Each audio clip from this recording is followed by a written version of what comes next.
Hello everyone, and welcome to Becoming Wolves. Vision is very important. We've been talking about foundations and about how it's essential before we get to a vision or before we get to shared values and goals. But vision is also important.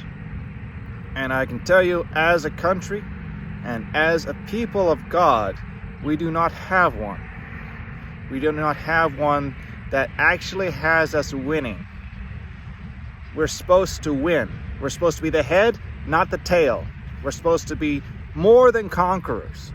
We're supposed to destroy the gates of hell. The gates of hell should not prevail against us. The Bible says they will not prevail against us. So we have to figure out a path forward, a vision forward, where we can win. We have to have a foundation as a starting point. But the vision is also extremely important. It gives us an aim. It gives us purpose. It gives us a hope. The Lord gave me a vision about 7 years ago for my life and to impart into the people of God. And now is not the right time to tell you. But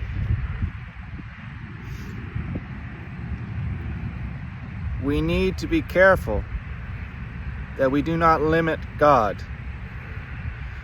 He is powerful, and He is all-knowing and all-loving and full of justice, wrath against the enemy, love for His people, love for those that turn to Him and seek His truth.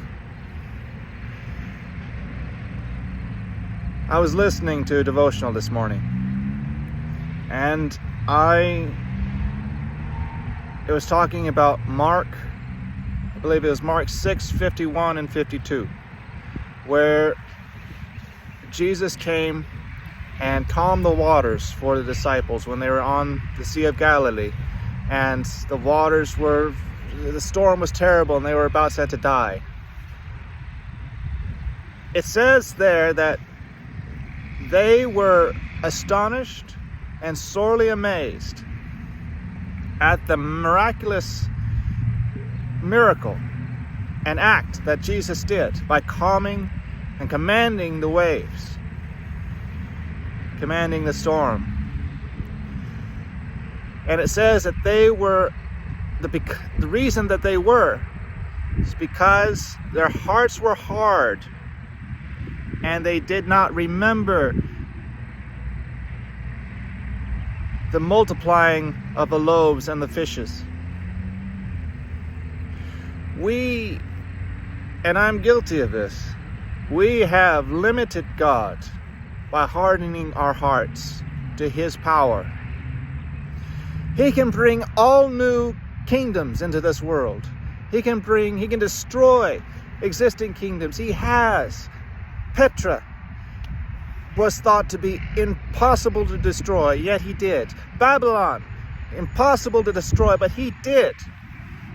Rome, complete domination of the world, and yet He brought it down.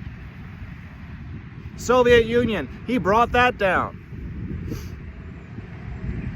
And He has brought up those that were nothing. The United States was nothing. We were just a backwater country, and then He brought us up. He did that to so many countries. He did that to Mongolia, a backwater country, thought to be barbarians compared to China. He brought Mongolia up. He brought the Germans, Germania, up. They were pagans. They were the enemies of God and destroyed.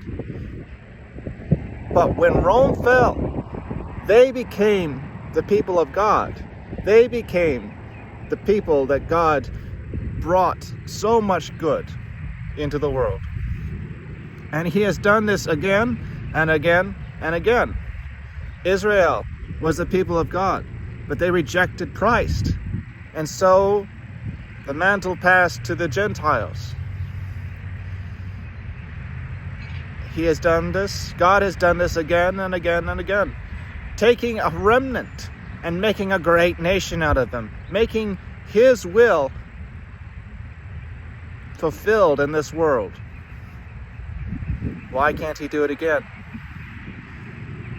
Some of you say, well, he's coming soon. Well, we'll discuss that. That is an assumption, and a very bad one, if I were, in my opinion. So do not harden your hearts. Open your heart. Ask God what you wish. And if it is his will, he will see it come to pass. Ask him what his will is. Ask him where you should put your eyes, where you should put your heart. Ask him to give a vision to your heart, and he will provide one if you ask it authentically. Try to not be fake in your heart. Seek authenticity. The ugly, the bad, honesty. Be honest with God, and he will be honest with you. Thank you. And let's go out there and win.